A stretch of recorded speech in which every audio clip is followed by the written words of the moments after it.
Halo pemirsa, dimanapun Anda berada, jumpa lagi bersama dengan kami di dalam program Beken, Bisnis Elit dan Keren. Di mana program ini kita akan membahas mengenai strategi bisnis dan juga pastinya komunikasi, baik bisnis yang baru mau dijalankan, bisnis yang sudah berkembang, ataupun yang ingin melebarkan sayap bisnisnya. Bersama dengan saya, Roni Francis, seorang bisnis maximizer, dan tentunya Anda sudah hafal pastinya, sudah ada di studio seorang speakerpreneur, Coach Doni De Keizer. Halo Coach. Yes, halo. Halo, gimana kabarnya hari ini? Kabar baik, luar biasa. Jreng. Nah, kayaknya udah pernah deh kalau belum. Itu jerung. Oh, maksa ya? Iya, karena sebenarnya saya lupa sih. Oke, kira-kira kalau misalnya jreng ini filosofinya apa? Filosofinya seperti suara musik yang dipetik dari gitar. Jreng. Okay. Jadi bisnis pun itu seperti musik ya. Karena bisnis itu adalah sebuah seni. Masuk nggak? Masuk. Kayak memang dipas-pasin ya. Iya.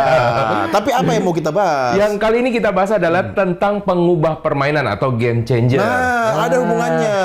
Karena kalau main musik itu kan nadanya tidak selalu sama. Harus berubah-ubah agar ada harmonisasi dan iramanya bisa asik didengar. Iya nggak? Bagus. Masuk nggak? Makin lebih masuk lagi. Masuk. Oke, jadi pemirsa, kalau misalnya Anda berpikir bahwa kalau kita berbisnis itu cuman hanya sekedar kita mencari namanya keuntungan, itu salah. Kalau bisnis itu cuman sekedar keren-kerenan, itu juga salah. Iya kan? Jadi tetapi apa dong? Sebenarnya bisnis itu bagaimana kita menciptakan suatu solusi bagi konsumen, tetapi bagaimana konsumen tersebut bisa hanya memilihnya kita saja. Tetapi jangan sampai disalahartikan bahwa kita akan menciptakan suatu bisnis yang monopoli. Monopoli itu kan permainan zaman Iya, kecil betul. kan. Bisa beli hotel, beli rumah, beli tanah gitu kan. Masih ingat kan kalau mau beli hotel gimana caranya? Lupa. Gimana? Ganti 4 rumah jadi satu hotel. Oh, iya. Lebih tua Anda. Nah, kali ini kita akan membicarakan atau kita akan berdiskusi bagaimana seorang pengubah permainan untuk berbisnis dan bisa berbisnis secara jangka panjang dan bagaimana pula menciptakan namanya suatu pasar tersendiri di sana. Nah, Coach, pasar itu lawannya halus. Karena kayak gimana tuh pasar lawannya halus tuh? Kalau halus itu lawan katanya pasar. Wah, saya bingung tuh. Kasar. Oh, kasar. Saya nggak kepikir tuh. Aduh. Karena yang saya pikirkan dari tadi pakai bahasa Inggris semua. Oh, iya. Jadi pakai soft hard. Mana itu? Oke, Coach. Saya pengen nanya nih, Coach. Ya, kalau misalnya Coach Doni melihat yang ada di pasar saat ini atau yang ada di dalam misalnya di lapangan, Kalau misalnya bisnis itu adanya bisnis apa aja yang kepikiran yang melekat banget sama Coach Doni, apapun bisnisnya. Yang melekat di ingatan saya, bisnis jasa. Bisnis jasa, oke. Contohnya apa bisnis jasa? Ya, jasa transportasi. Oke. Yang paling dekat di rumah dulu aja, kira-kira di rumah. Ya, bisnis ini apa?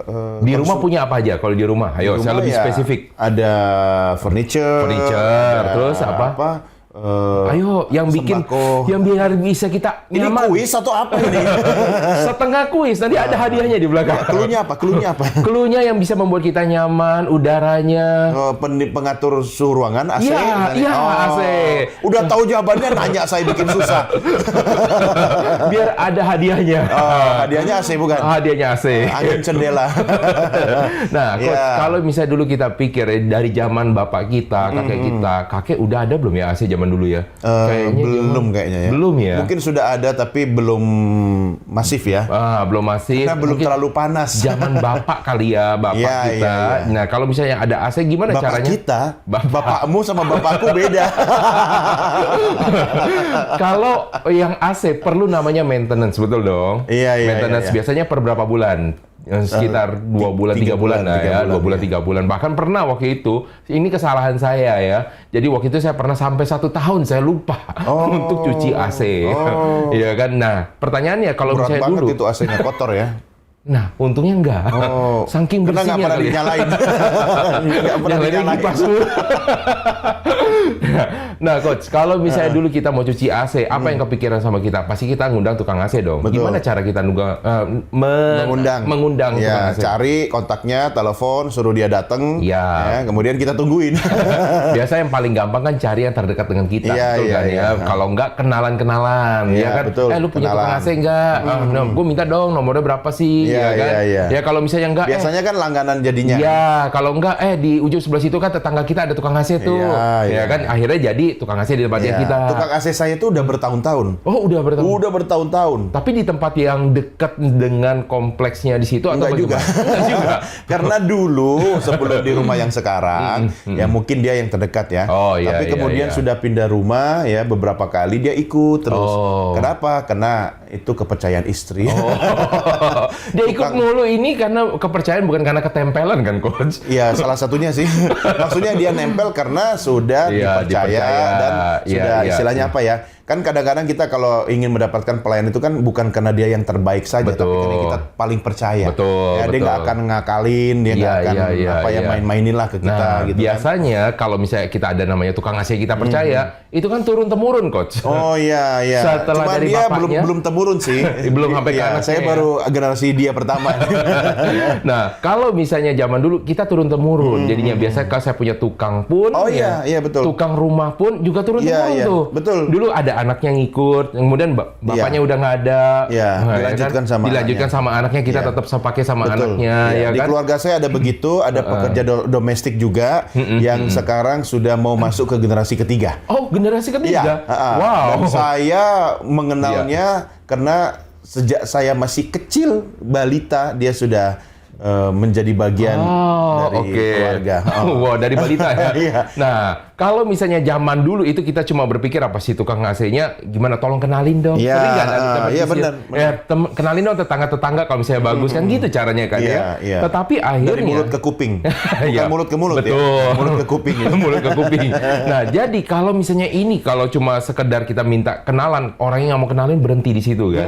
Nah, makanya ada beberapa orang memikirkan gimana caranya supaya orang bisa masuk lewat ke dia, apalagi dengan era digital, betul Iya, kan? iya. Akhirnya orang membangun nih suatu namanya aplikasi. Nah, maka disebut dengan pengubah permainan atau game changer. Jadi yang Iya. membuat aplikasi ini mengubah cara bekerja Iya. yang tadinya konvensional Iya. menjadi lebih mudah bagi Betul, kedua pihak ya, betul. baik pemilik jasa ataupun pengguna jasa. Iya, iya. Kalau Ini orangnya disebut game changer, Nah, bukan orang yang suka main game. bukan, bukan. Kalau itu namanya game user. Game player. Game playernya. Nah, kalau misalnya kita lihat ini Coach ya, orang-orang yang seperti ini, dulu kan ada punya namanya aplikasi. Nah, saya baru menemukan ini juga Coach. Saya memakai aplikasi untuk cuci AC. Oh, ada ya? Ada. Aplikasi untuk cuci AC. Jangankan tapi- cuci AC, cuci baju, cuci Ada. dosa ada nggak? cuci. Mungkin ke depannya ada. Iya kan? Jadilah game changer. Iya. Bikin aplikasinya. Iya, bahkan kalau misalnya Anda pemirsa yang berpasang-pasangan, pasti tahu dong pernah mengalami namanya sleep call. Oh. Waktu lagi mau tidur, bahkan Iya. ada sampai mesti telepon dulu baru bisa Betul, tidur. iya. Sekarang ada loh jasanya. Oh ya? Ada. Itu teknologi atau orang? Menyediakan antara kawinan dua-duanya. Oh, hybrid. Dia menyiapkan suatu tempatnya, platformnya, untuk Kemudian? menyediakan jasanya, Oh, sleep call. iya. Saya tidak mau bilang lah ya itu apa, tapi Iya, Anda iya, kalau iya. mau cari silahkan ya. Dan luar itu biasa sebenarnya ya. wajar sih. Iya, Ya kan, iya. apalagi di dunia zaman sekarang. Kan zaman dulu kan orang kalau pacaran gitu kan telepon-teleponan. Iya. Udah, kamu udah ngantuk ya. Kamu dulu, tutup dulu ya kan. Kamu dulu, Wah. kamu dulu gitu. Gitu aja terus sampai subuh. Nostalgia ya. Nah, jadi kayak misalnya kita bilang begini, bisnis itu seperti sebuah layaknya permainan. Permainan. Nah, kalau misalnya Anda pernah mendengarkan Robert Kiyosaki, Robert Kiyosaki menciptakan permainan namanya 101 Cash Flow Quadrant. Iya. Nah, 101 Cash Flow Quadrant sekarang udah berkembang menjadi 202. 202. Nah, semuanya itu, semua profesi itu dianggap sebagai sebuah permainan. Iya. Di mana Anda memulai. Nah, permainan itu sendiri, coba yuk kita cek sendiri yuk. Kita menurut lihat dari KBBI. menurut KBBI. Iya. Apa arti permainan? Nah, permainan adalah sesuatu yang digunakan untuk bermain. Jadi bisnis pun kalau misalnya kita lihat namanya bermain atau tidak, nanti kita lihat lagi ya. Yang kedua adalah perbuatan yang dilakukan dengan tidak Tidak sungguh-sungguh. sungguh-sungguh. Nah, Oke. Bercanda. Nah, ini juga merupakan suatu, makanya ada suatu istilah kalau misalnya Anda mau berbisnis, bisnis kok main-main, Iya, ya kan? Bisnisnya bisnis permainan. Iya, Iya kan? Kayak Lego. Playground, ya kan? Lego, iya. Lego, mainan-mainan. iya. Ketiga adalah pertunjukan ya, oke. atau tontonan atau sebagainya. Oke, kita tidak mengarah ke sana. Keempat, perhiasan yang digantungkan pada kalung. Wah, itu disebut permainan juga ya. Yang kelima, cek perempuan yang diajak untuk bersenang-senang saja. Wow, mengerikan ini. Iya, kita nggak bahas itu. Ya, kita nggak bahas. Tetapi adalah sesuatu yang digunakan untuk bermain. Walaupun permainan ini sering banget diasumsikan dengan yang kedua, perbuatan yang tidak dilakukan dengan sungguh-sungguh. Pernah waktu itu ya, ada seorang ahli untuk analisa saham mengatakan kepada saya bahwa kalau namanya saham itu jangan dianggap sebagai sebuah permainan. Tetapi itu adalah sebuah bisnis. Nah, saya sih tidak menolak untuk ya konsep seperti itu, tetapi coba Anda lihat ya, kalau misalnya sebagai seorang konglomerat ya, sebagai seorang yang punya bisnisnya banyak, coba saya tanya. Konglomerat ya, bukan kong melarat ya. Ketika dia punya bisnis baru, apa yang dia bilang? Saya punya mainan baru, tapi bukan bisnis baru. Kenapa sih tujuannya disebut dengan permainan? Biar dia happy dulu. Dia anggap itu sebagai apa istilahnya ladang bermain kan? Nah, betul. Jadi bukan masalahnya itu adalah sebagai sesuatu hal yang tidak sungguh-sungguh. Ya, bukan nggak serius. Tapi dia lakukan dengan sukacita. Jadi dianggap sebagai sesuatu yang menyenangkan dia. Seperti orang lagi bermain, gitu kan? Nah, betul. Jadi konsep bisnis juga harusnya dilakukan dengan konsep sukacita. Kalau Anda terlalu serius, Anda tidak dapat berpikir dengan baik. Nah, jadi ini kita ingin mengajak pemirsa, yuk kita lakukan bisnis kita dengan happy. Karena dengan happy banyak sekali peluang dan inovasi yang akan dapat Anda lakukan. Mau tahu lebih banyak? Nah, Anda jangan kemana-mana pemirsa. Tetaplah bersama kami, tetaplah di dalam program Beken, Bisnis Elit dan Keren.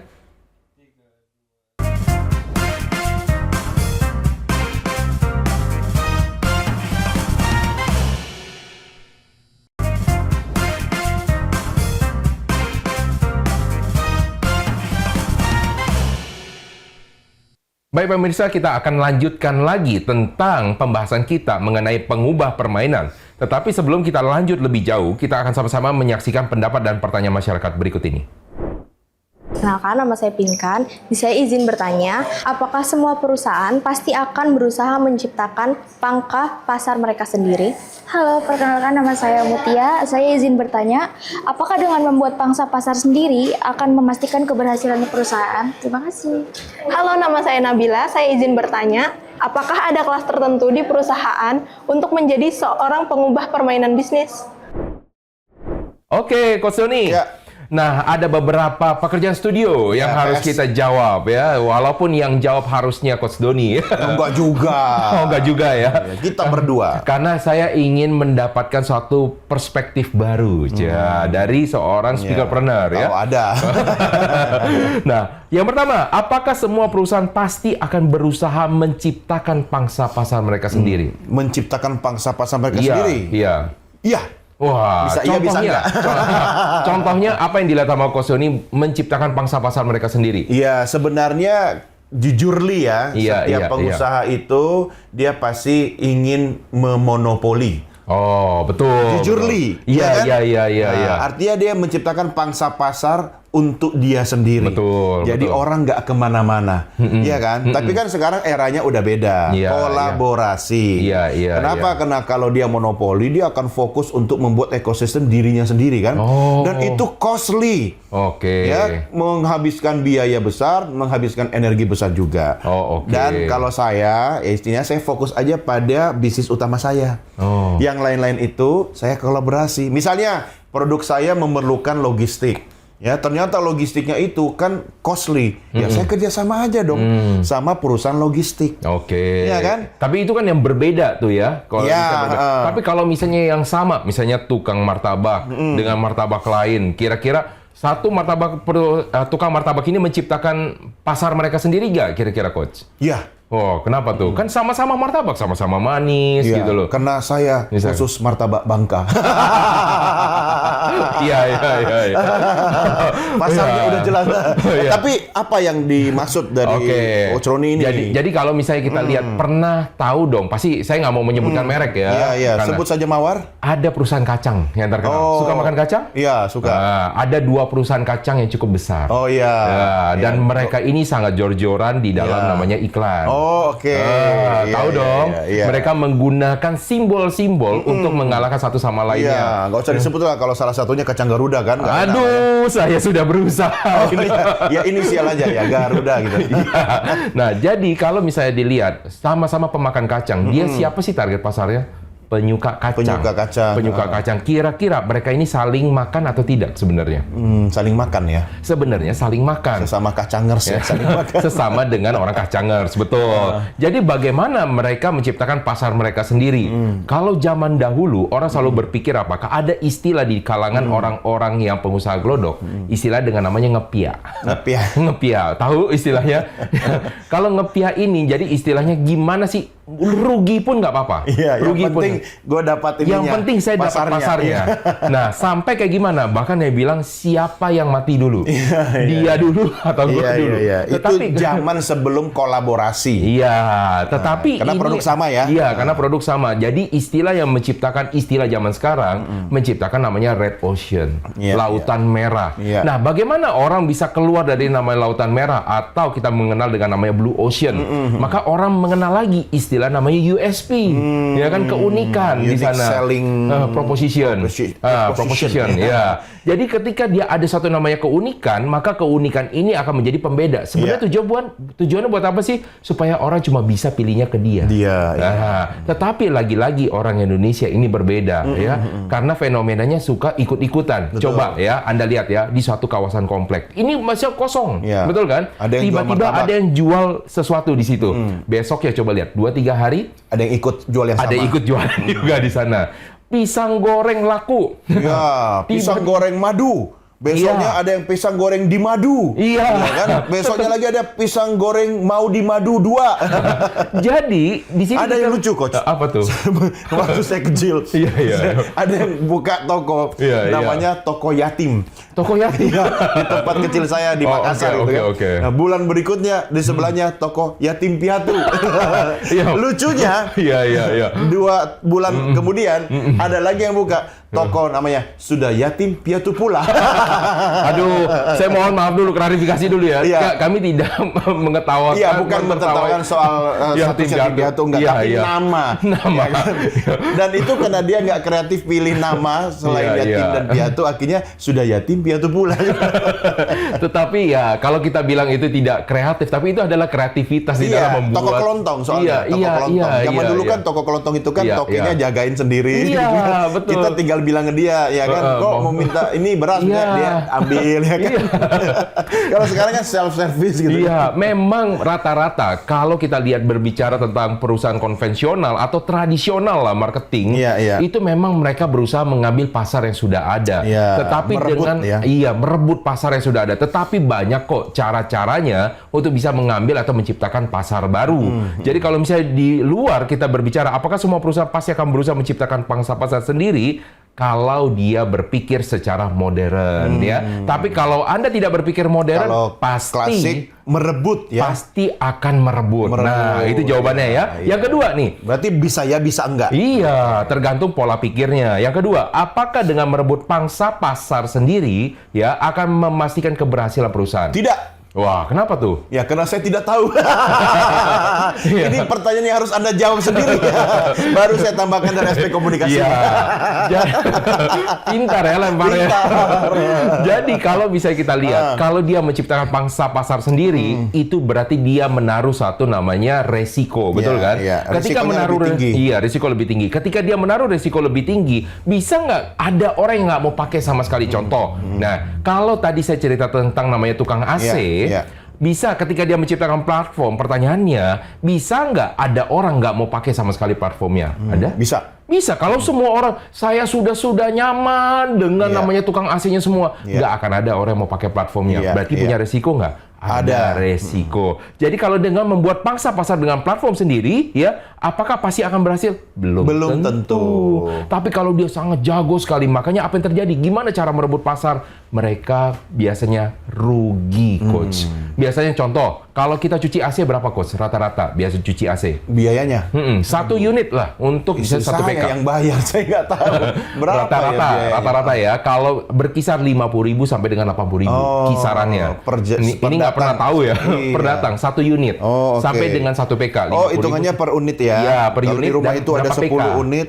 PK-nya juga di gitu. Iya, sampai dengan 1 PK itu sama ya. 50.000 sampai dengan 80.000. Nah, biasanya mereka bisa sampai 40.000, 50.000. Cuma untuk apa? Merebut pangsa pasar baru. Tapi apakah itu memastikan pasti laku? Tidak. Iya kan? Jadi hati-hati. Dan kenapa saya bilang hati-hati? Karena biasanya tukang AC-nya setelah sudah datang, mereka langsung catat nomor pemiliknya. Dan mereka menawarkan secara pribadi. Ya, jadi itu hati-hati ya. Dan hubungan pribadi jauh lebih kuat, ya kan? Potensi atau peluang untuk repeat order. Nah, itu jadi yang terjadi kan di tempat saya. Saya lupa, mungkin dulu dia bekerja di sebuah perusahaan jasa cuci AC. Tapi karena sudah 1-2 kali kemudian cocok, akhirnya lama-lama langsung ke dia. Itu disebut namanya potong kompas. Nah, kita harus lihat dulu nih, ada beberapa jenis permainan bisnis yang harus kita kuasai. Apa kalau saja? kita ingin bermain bisnis, yuk kita lihat di belakang ya. Yang pertama adalah tentang efisiensi. Nah, kalau kita cerita efisiensi mungkin nanti di episode lain lah ya. Karena ini panjang sekali. Jadi efisiensi berbicara tentang apa? Namanya tentang cost. Apa sih yang dipikir sama pengusaha? Cost sekecil mungkin. Kalau bisa tanpa cost, kenapa harus pakai cost? Betul? Tapi apakah itu kalau akan nggak cost ya kontrak lah. Benar. Ya, apa yang dipikirkan? Apakah dengan mengurangi cost pasti akan menjamin keberlangsungan? Itu ceritanya berbeda, betul ya. Nanti kita akan bahas lah ya. Yang kedua adalah model bisnisnya. Kalau tadi kita lihat, kita udah berbicara dari awal sampai dengan segmen ini, kita udah berbicara dulunya konvensional, akhirnya sekarang sudah jadi sesuatu modern dengan digital. Kan? Yang ketiga, otomatisasi. Kaitannya sama digital juga ini. Kaitan dengan digital. Kenapa? Sekarang sudah eranya AI. Bayangkan, sekarang sudah digital. Bukan AI ya. Iya. AI itu zaman dulu masih ya. Nah, kalau misalnya otomatisasi, dulunya kita selalu berpikir bagaimana semuanya secara digital. Dulu CS-nya, kalau misalnya orang customer service, orang harus datang ketika komplain. Nah, lalu era digital, mereka melayani secara digital. Tinggal telepon. Tinggal telepon atau dengan menggunakan dengan WhatsApp dan lain-lainnya. Nah, sekarang sudah dengan chatbot dan juga dengan AI agent. Nah, sekarang sudah mulai era ke sana. Tapi apakah lebih bagus? Belum tentu. Itu jawabannya. Nah, itu adalah jenis-jenis permainan bisnis. Nah, pertanyaannya adalah ketika Anda ingin bermain di dalam bisnis ini, apa yang Anda prioritaskan? Saya tanya sama Coach Doni nih. Kira-kira Coach Doni kalau memulai suatu bisnis, apa yang dipikirin dulu? Cost-nya dulu, modelnya, atau otomatisasinya era zaman sekarang? Era zaman sekarang otomatisasinya. Otomatisasi, kenapa? Ya, karena semua serba digital, serba otomatis, dan ingin memudahkan pelayanan kepada customer. Yes, betul. Karena itulah pola pikir startup. Nah, kok saya jadi merasa kayak ujian skripsi ya? Karena ini memang ujian disertasi sebenarnya. Oke, pemirsa, kita akan masih lanjutkan hal-hal yang seru tentang pengubah permainan karena banyak sekali harus dibahas di sini. Maka jangan kemana-mana, pemirsa, tetaplah bersama dengan kami, tetap di dalam program Beken, Bisnis Elit dan Keren.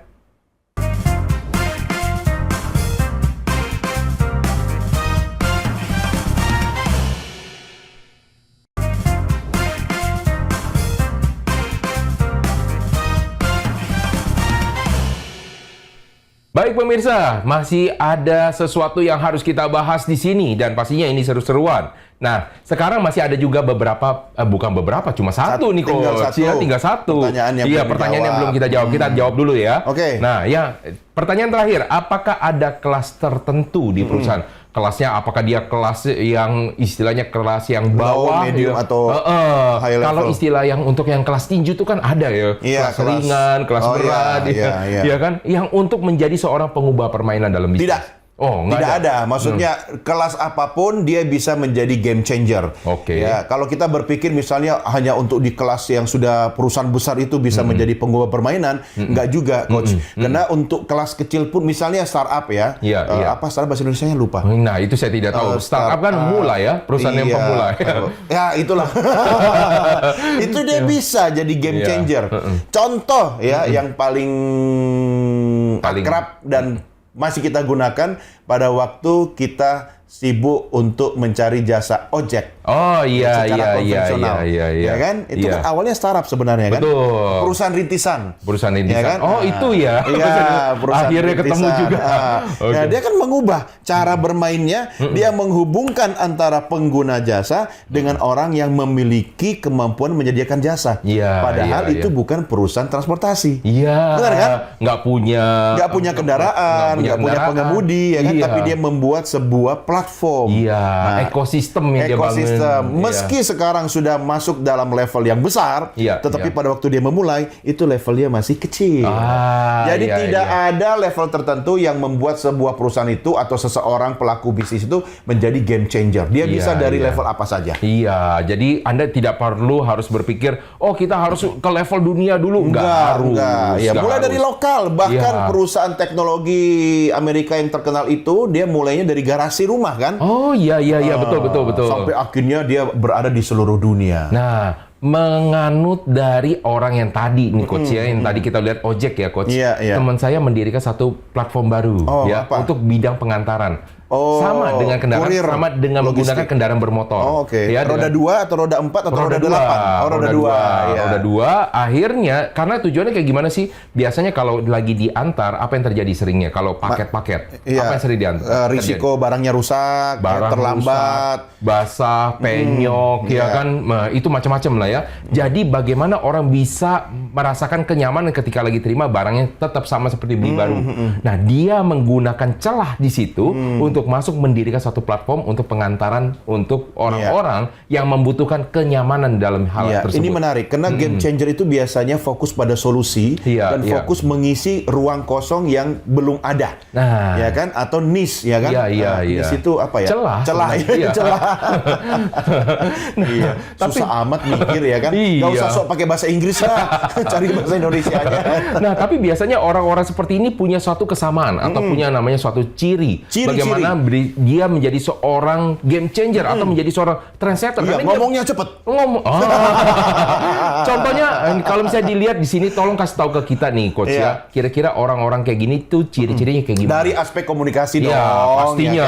Pastinya. Kan saya speakerpreneur. Jadi ada 3. Oh, oke. 3. Kenapa 3? Karena template-nya 3. Ada 3 ciri-ciri komunikasi seorang trendsetter. Yang pertama kita lihat. Dia kalau ngomong itu sangat percaya diri dan meyakinkan. Dia meyakinkan. Nah, ini bisa kita lihat ketika orang-orang itu ingin menyampaikan ide bisnisnya kepada calon investor. Ya kan, dia harus meyakinkan calon investor dong. Ya kan, sebelum dia meyakinkan calon investor, dia harus bisa meyakinkan dirinya sendiri dan lingkungannya termasuk timnya sendiri. Wah, coach, tapi kalau misalnya seorang penipu untuk investasi bodong. Itu bisa juga.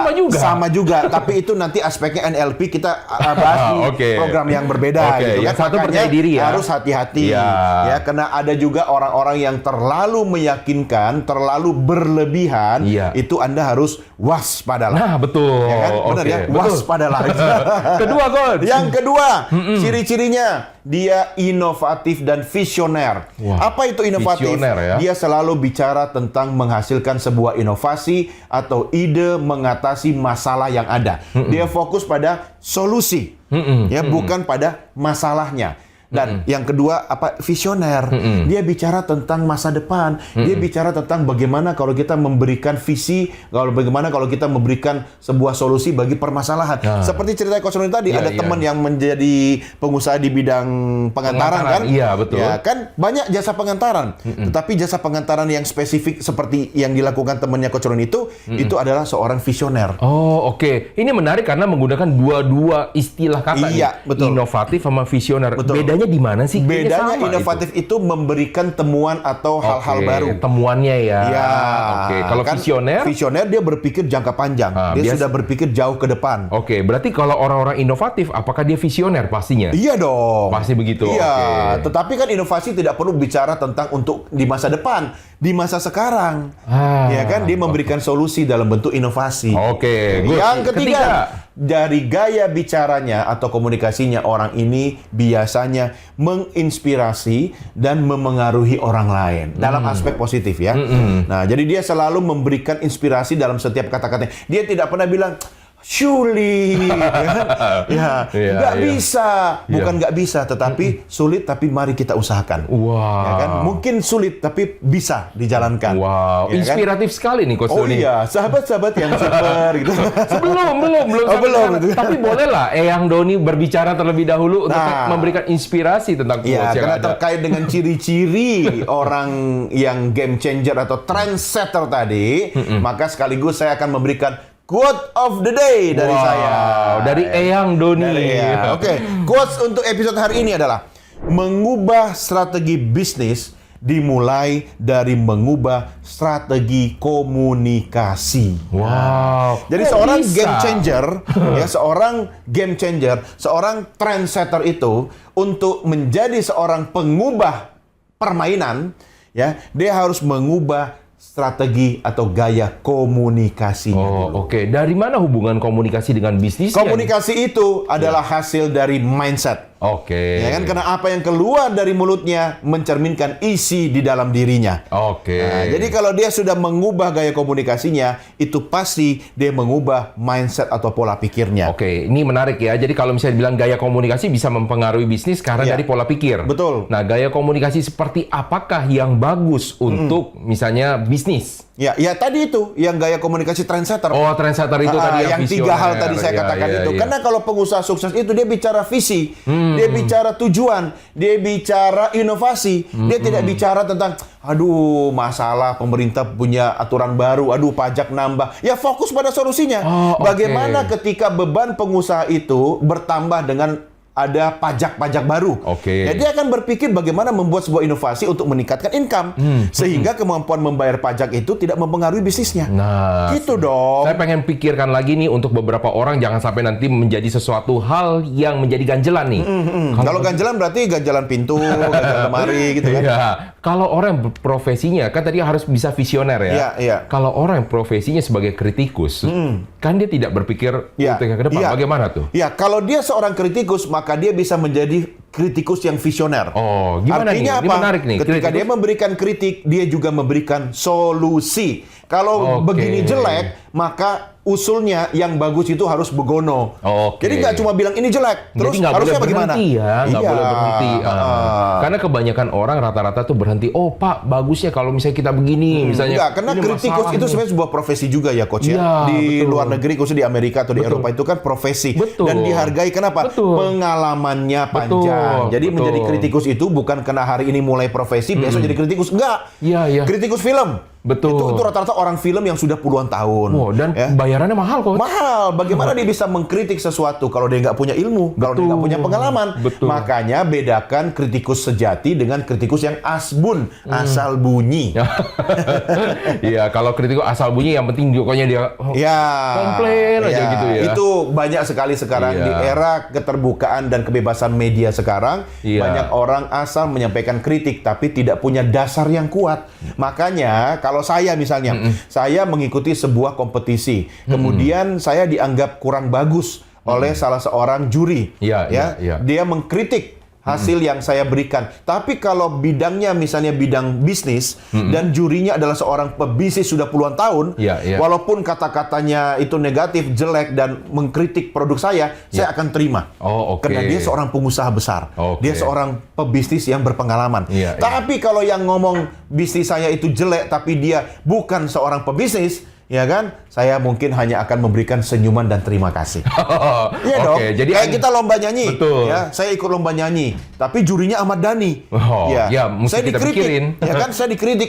Suaramu jelek. Saya pasti akan dengarkan. Dan saya akan bangga karena yang kritik saya seorang musisi senior. Gitu dong. Kecuali yang mengkritiknya ada seorang yang bernama A atau B gitu, yang tidak ada sama sekali di dalam dunia dan itu musik, yang pertama. Yang kedua, apapun kritiknya saya harus dengar. Tahu nggak siapa? Siapa? Selain kalau misalnya lomba nyanyi Ahmad Dhani, istri Anda. Istri saya. Iya. Oke, saya tidak mau ketinggalan. Saya akan memberikan sebuah quotes of the day untuk di hari ini, yaitu adalah mengubah permainan memang menambah keseruan. Dan bila ditangani dengan buruk akan menjadi kesedihan. Jadi kalau misalnya Anda seru nih ya tentang namanya bermain, tapi Anda bermain cuma asik doang. Namanya bermain biasanya orang pengen apa sih, Coach? Bermain pengen happy. Pengen menang dong. Oh ya. Nggak pengen menang. Anda monopoli pengen ngapain sih kalau bisa main? Pengen banyak hotel. Pengen banyak hotel. Betul.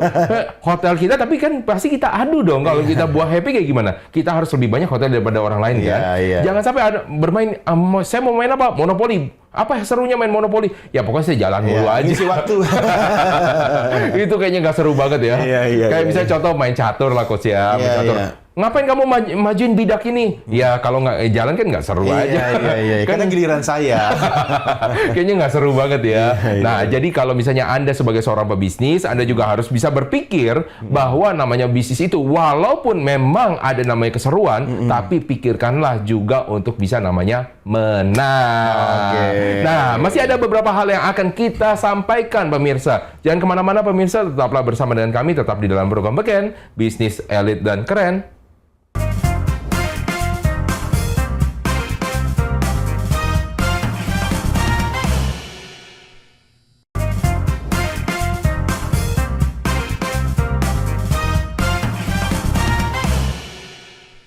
Oke pemirsa, akhirnya kita sudah sampai di dalam satu segmen yang harusnya Anda sudah menyiapkan catatan. Karena di dalam segmen ini kita akan memberikan suatu strategi dan juga tips dan trik. Nah, kita akan mulai terlebih dahulu dari narasumber kita, yaitu Coach Doni, untuk memberikan strategi, tips, dan komunikasi dari segi komunikasi. Kasih nggak ya? Harus dong, karena udah yang terakhir harus kasih dong. Oh gitu. All out. Oke, jadi tips komunikasi terkait dengan topik game changer, artinya ini yang bisa dilakukan oleh orang-orang dan pengusaha untuk membuat sebuah perubahan. Ya, jadi tentu ada strategi komunikasinya. Ada 3. Wah, kenapa 3? Ya udah sudah tahu lah jawabannya. Yang pertama pemirsa, bangun corporate branding yang kuat. Ya, jadi ketika perubahan itu berasal dari sebuah brand yang kuat, orang lebih mudah percaya dan mengikuti. Ya, karena kekuatan brand, ya kan, itu adalah sebuah faktor trust bagi publik. Ya brand kan? itu bahasa Indonesianya apa? Jenama.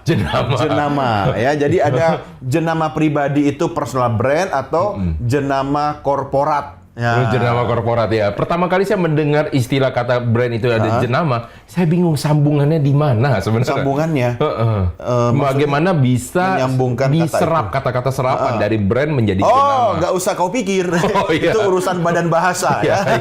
Oke, siap. Ya, itu yang pertama. Yang kedua, kenal dan kuasai target pasar. Jadi paling mudah kita membuat perubahan itu di area pasar kita dulu. Ya kan? Sebelum kita merambah ke pasar yang lebih luas atau pasar lain, ya kan? Nah, jadi pasar utama kita dulu. Contoh tadi kalau misalnya saya bicara tentang perusahaan logistik, ya kan? Temannya Coach Roni itu kan memberikan solusi logistik yang lebih aman, lebih istilahnya lebih safety, gitu kan? Dan pastinya kan orang pengen cepet kan?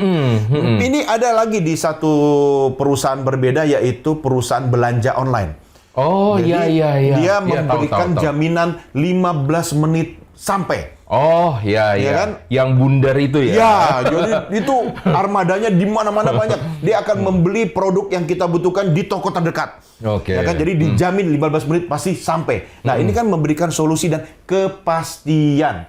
Nah, fokuslah pada pasar utama Anda dulu, kemudian baru merambah ke pasar yang lebih luas. Yang ketiga, jangan lupa bangun interaksi, bukan promosi. Nah, ini hati-hati. Orang biasanya lebih fokus membangun promosi, jualan, pasang iklan. Yang lebih kuat sebenarnya coach apa? Ingat cerita tukang AC tadi. Tadi apa episode? Betul, tadi. Tadi. Sudah lupa ya. Dia sudah lupa gitu, faktor U gitu kan. Nah, ketika dia membangun interaksi, contoh, saya pedagang, Coach Roni adalah customer saya. Saya membangun ikatan kuat dengan customer saya, Coach Roni. Maka lama-lama kan Coach Roni itu percaya sama saya. Jadi saya tidak perlu jualan ke Coach Roni. Coach Roni bahkan bisa menjadi juru bicara saya tanpa disuruh. Kan? Jadi lu kalau mau pasang cuci AC ke Doni aja misalnya gitu kan. Itu kan nggak saya bayar kan? Karena sudah percaya, karena saya memberikan pelayanan. Jadi bangun interaksi kita, jangan menyapa customer atau pelanggan kalau hanya ingin membagikan iklan. Jangan dong. Bukannya itu yang bisa membuat namanya kalau penjualan itu lebih cepat, Coach. Betul, tetapi seberapa kuat ikatan itu, karena kekuatan ikatan antara penjual dengan pembeli itu membuat bisnis Anda bisa lebih sustain. Ya kan? Kalau ada misalnya produk yang kemudian ditawarkan kepada pembeli dan dia percaya sama kita karena kekuatan komunikasi personal kita, dia bahkan bisa mewariskan itu kepada anak cucunya. Betul. Ya kan? Ya, ada toko kan yang istilahnya ketika orang tua kita selalu belanja di toko itu, kita juga ikut-ikutan belanja di toko itu karena sudah nyaman, Tapi kan dia mengubah cara permainannya. Tadinya kita datang ke situ, sekarang dia mendatangi kita. Tinggal mengisi platform digitalnya, barang-barangnya datang ke rumah kita. Tapi tokonya masih sama.